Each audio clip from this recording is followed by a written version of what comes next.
안녕하세요. 오늘이 벌써 4월 4일입니다. 이제 본격적으로 농사를 시작할 시기입니다. 그래서 오늘은 제가 새로 농사를 시작하려고 하는 초보 농부들께 농사에서 가장 중요한 것을 한번 말씀을 드리겠습니다. 특별히 자두농사에서 중요한 병충해에 관한 정보를 여러분에게 한번 말씀을 드리겠습니다. 지피지기면 백전백승이라는 말이 있죠. 농사도 마찬가지입니다. 농사의 적이 무엇이겠습니까? 농사의 적은 병충해입니다. 그래서 병충해에 대해서 잘 아는 것이 농사 성공의 지름길이라고 생각합니다. 그래서 이번 시간에는 여러분에게 자두농사에서 발생되는 병충해가 어떤 것이 있는지 아주 확실하게 이번 기회에 말씀을 드리겠습니다. 끝까지 시청하시면 많은 도움이 될 것이라고 믿습니다. 네, 같이 보시겠습니다. 네, 지금 오늘이 4월 4일인데 이렇게 자두꽃이 많이 개화가 진전이 됐습니다. 그런데 완전히 아직 개화가 되진 않았고요. 이제 거의 이제 필 단계인데 한 2, 3일 정도가 있으면 개화가 될 것 같습니다. 자두농사에서 가장 중요한 병충해, 먼저 해충에 대해서 말씀을 드리겠습니다. 자두나무에 가장 심각한 피해를 주는 것은 복숭아 유리나방이 되겠습니다. 복숭아 유리나방은 나무의 목피 안에다가 알을 낳고 월동을 합니다. 그래서 여러분들이 보시면 그 나무 껍질에서 송진 같은 것이 이렇게 나오는 것을 보셨죠? 이게 수액이 나오는 건데 그것은 복숭아 유리나방에 피해를 입은 것입니다. 복숭아 유리나방이 그 안에서 애벌레로 월동을 하게 됩니다. 그래서 그 피해를 입은 나무는 심한 경우에 고사가 되기도 합니다. 그래서 나무에 아주 심각한 피해를 주는 해충이 되겠습니다. 그래서 사진을 참고하시고요.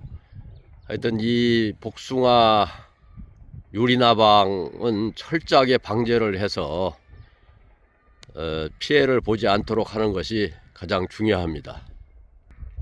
두 번째로는 복숭아 심식나방이라는 게 있습니다. 이것도 과일에 굉장히 심각한 피해를 주는데요. 이 복숭아 심식나방 방제를 잘못해서 피해를 입게 되면 여러분들이 사진에서 보시는 바와 같이 이 심식나방의 애벌레가 과일 안에 들어갑니다. 그래서 과일 안에다가 알을 낳고 과일 안에 이게 벌레가 들어가기 때문에 여러분들이 자주 보셨을 겁니다. 과일을 먹다 보면 과일 안에 벌레가 나오죠. 이게 심식나방 애벌레인데요. 이것이 한번 피해를 입으면 과일은 상품 가치가 없습니다.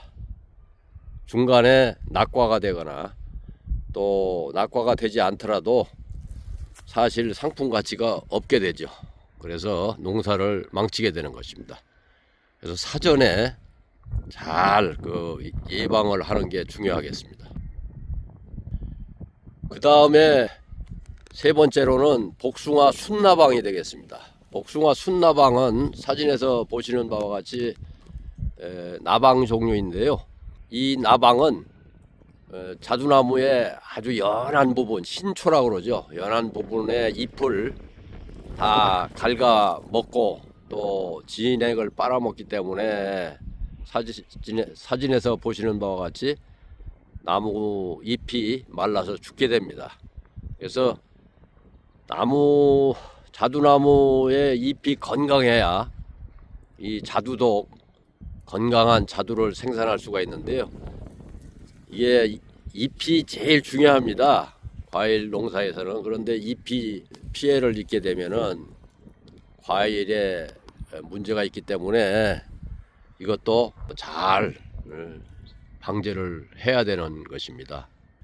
네 번째로는 깍지벌레가 되겠습니다. 이렇게 과일이나 또 나무에 밀가루 뿌려놓은 것 같이 하얗게 이렇게 보이는 아마 벌레를 보셨을 겁니다. 이게 깍지벌레인데요.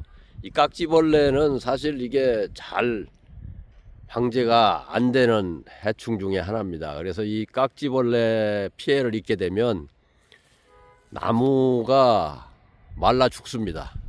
꽃눈이나 이런 게 말라 죽고 또 과일에 이 깍지벌레가 붙으면 과일의 즙을 빨아먹기 때문에 과일도 상품 가치가 없게 됩니다. 그래서 깍지벌레 방제도 굉장히 중요합니다.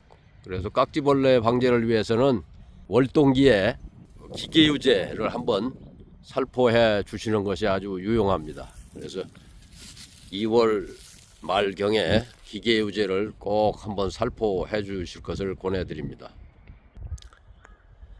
그 다음에는 이제 진딧물이 있죠. 진딧물이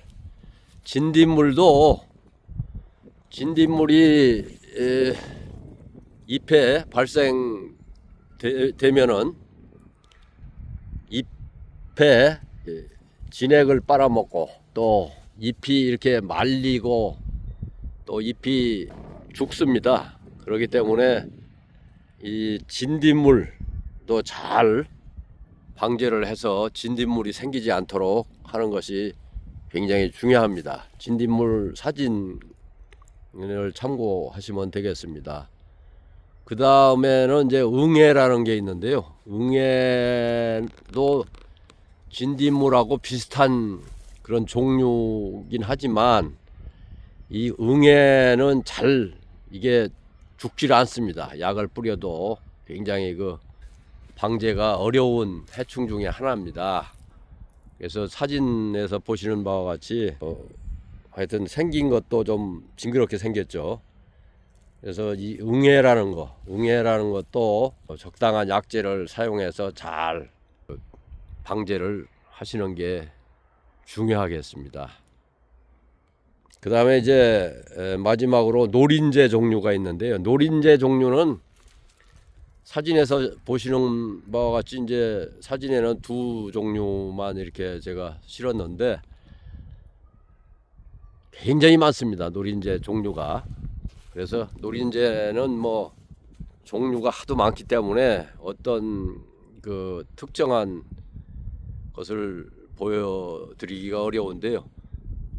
하여튼 그 노린재가 있으면은 이 과일이 익을 때 노린재가 이 과일에 이렇게 침을 놓습니다. 과일을 한번 찍으면 이 노린재가 이 침을 놓은 자리는 이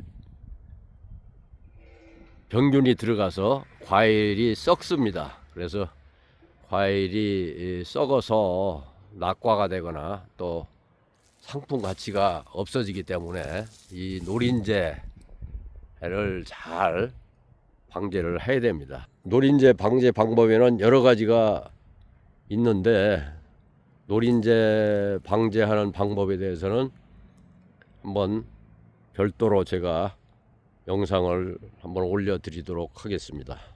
이번에는 자두에 많이 발생하는 병에 대해서 말씀을 드리겠습니다. 자두 농사에 가장 많이 발생하는 병으로는 첫 번째로 잉크병이라는 게 있습니다. 검은점 무늬병이라고도 하고 잉크병이라고도 하는데요. 잉크를 이렇게 떨어뜨려 놓은 것 같이 파랗게 점이 생깁니다. 이게 이제 열매에도 생기고 잎에도 생깁니다. 그래서 이것이 한번 생기면 과일 농사를 버릴 수가 있습니다. 그렇기 때문에 잉크병 예방을 철저하게 하셔야 됩니다. 그래서 3월 초에 석회 유황합제를 쳐주시고 또 그 다음에 석회 보르도액을 또 쳐주죠. 그래서 철저하게 예방을 하셔야 되고 또 꽃이 핀 후에 또 주기적으로 이 잉크병, 검은점 무늬병 예방약을 살포를 해 주셔야 됩니다. 그 다음에 두 번째로는 회색 곰팡이병이라는 게 있습니다. 회색 곰팡이병에 한번 걸리게 되면 상당히 이 전파 속도가 빠릅니다. 그래서 잘못하면 과일 농사 전체를 망칠 수가 있기 때문에 회색 곰팡이병 예방도 철저하게 해 주시는 게 좋겠습니다. 그래서 사진에서 보시는 바와 같이 이렇게 곰팡이가 이렇게 오염이 돼서 과일이 완전히 이렇게 썩어 버립니다. 그래서 무서운 병이죠. 탄저병하고 비슷한데 조금 다르죠. 그래서 이 회색 곰팡이병 예방약도 잘 선정을 해서 사전에 예방하는 게 중요하고요. 이 회색 곰팡이병을 한번 걸리면 치료가 안 됩니다. 치료가 불가능하기 때문에 사전에 예방하는 게 가장 중요합니다. 그 다음에 탄저병이 있죠. 탄저병이 무서운 병이죠. 탄저병을 한번 걸리면 확산 속도가 빠르기 때문에 이것도 탄저병이 오면 과일 농사를 망칠 수가 있습니다. 그래서 탄저병 예방 철저하게 해주시는 게 좋습니다. 이 탄저병은 제가 농사를 져보니까 그렇게 자주 발생되지는 않습니다. 잘 예방약만 잘 해주시면. 그런데 이제 장마 기간 동안에 습한 날이 계속 될 경우에 이게 이제 탄저병이 발생하는 경우가 있는데 장마철에도 잘 방제를 해 주셔야 됩니다. 그 다음에 이제 마지막으로 자두에 많이 발생하는 병 중에서 주머니병이라는 게 있습니다. 이 사진을 보시면 이 자두 꽃이 핀 다음에 자두가 열지 않고 이렇게 주머니와 비슷한 이런 것이 열립니다. 그래서 이 주머니병에 걸리면 농사를 망치죠. 왜냐하면 자두가 열리지 않고 이상한 게 달립니다. 그래서 이것은 치료가 아예 불가능합니다. 이게 한번 발생이 되면 완전히 농사를 망치는 거죠. 자두가 열지 않고 이런 것이 열기 때문에. 그래서 주머니병 예방도 사전에 예방약을 잘 쳐서 이래서 월동기 방제가 중요합니다. 석회 유황합제와 또 석회 보르도액을 한번 꼭 쳐주시는 게 좋겠습니다. 네, 지금까지 자두나무의 병충해에 대해서 자세하게 사진과 함께 말씀을 드렸는데요. 여러분들이 도움이 되셨는지 모르겠습니다. 그래서 처음에 농사를 시작하는 분들은 굉장히 답답하죠. 어떤 병충해가 있는지 이게 좀 궁금하실 겁니다. 그래서 제가 이 영상을 올려드렸는데요. 하여튼 도움이 되시면 좋겠습니다. 그래서 여러분들이 새로 시작하는 농사부터 농사에 성공하시기를 빌겠습니다. 예, 영상을 시청해 주셔서 감사합니다. 고맙습니다.